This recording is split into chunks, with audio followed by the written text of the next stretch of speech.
भ्रष्टाचार से सब बर्बाद है, भ्रष्टाचार से सब बर्बाद है। क्या देश अब भी आजाद है?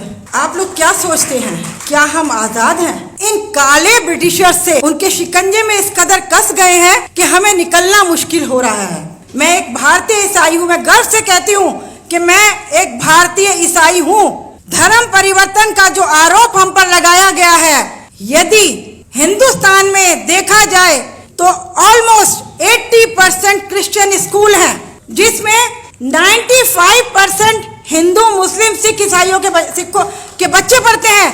5% हम ईसाइयों के बच्चे पढ़ते हैं। बड़ा अफसोस हो रहा है आज मुझे इस लांछन को सुनते हुए कि काश हम धर्म परिवर्तन करते तो पूरा भारत ईसाई होता, पूरा भारत आज ईसाई होता। और आज ऐसे लोगों को ये लोग धर्म परिवर्तन के नाम से नवाज रहे हैं। बड़े अफसोस की बात है, हमारे ईसाई स्कूलों से ये सारे नेता लोग निकले हैं। हमारे ईसाई स्कूलों से पढ़ पढ़ के आज ये विदेशों में बड़ी बड़ी शिक्षाएं ले रहे हैं। विदेश किसके हैं?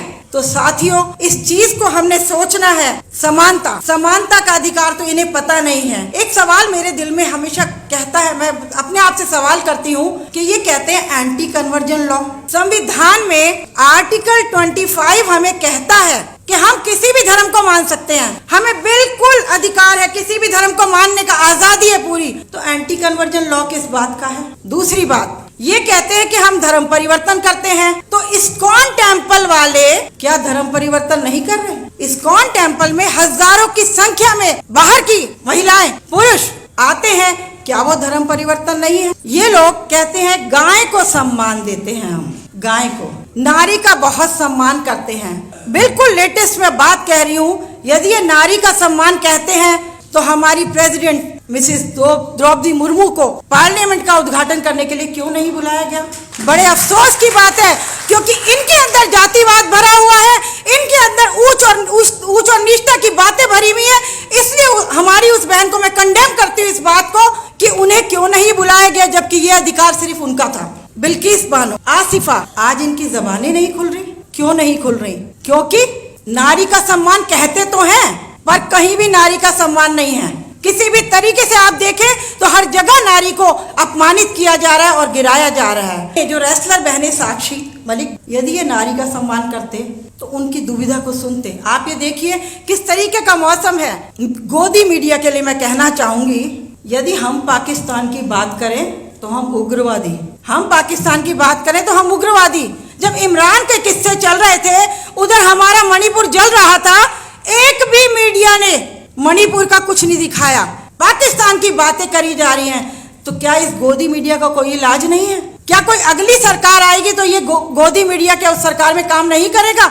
हिजाब पर किस तरीके से तंज कसे जा रहे हैं, स्कूलों में लड़कियों को किस तरीके से बेइज्जत किया जा रहा है, क्या ये है हमारे भारत की हकीकत? क्या इस तरीके से लड़कियों को, बहनों को अपमान किया जाएगा?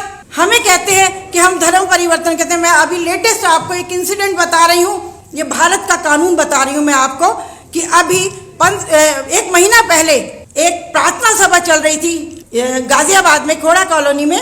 वहाँ प्रार्थना सभा में ये दंगाई गए और उन दंगाइयों ने जाकर पास्टर को और उसकी वाइफ को धर्म परिवर्तन के आरोप में जेल में डाल दिया। उसका बच्चा 1.5 साल का था। आप ये सोचिए, 1.5 साल का बच्चा अपनी माँ के साथ जेल में है, क्या होगा उसका फ्यूचर? कहाँ है सरकार? क्यों नहीं उसके कानों तक हमारी आवाजें पहुंच रही हैं? तो भाई और बहनों, बहुत सी बातें, बहुत कुछ लेके आई थी, पर भाई ने टाइम ही बहुत शॉर्ट कर दिया, तो मैं नहीं कह पाऊंगी। बस इतना जरूर कहूंगी, जो पहल आप लोगों ने की है, तो थोड़ा ये ध्यान रखिए, जिन पॉलिटिकल लीडर्स को आप बुलाते हैं, तो आज हमें एक ही चीज से बचना है, और वो चीज है कि एक पार्टी को छोड़ के जो बाकी पार्टियां हैं, उनमें जहां जहां जिसका स्वामित्व है, जहां जहां जिसका मतलब एक्टिव है सबसे ज्यादा, उन लोगों को हमें सपोर्ट करना है। किसी अदर पॉलिटिकल पार्टी को तंज नहीं कसने हैं, क्योंकि आज ये वक्त है, यदि आज हम नेक नहीं हुए और आज हमने इनको उखाड़ कर नहीं फेंका, तो आने वाला अगले साल आप जो कपड़ा भी पहनेंगे उस पर भी आपको टैक्स देना पड़ेगा। Thank you so much. God bless you all.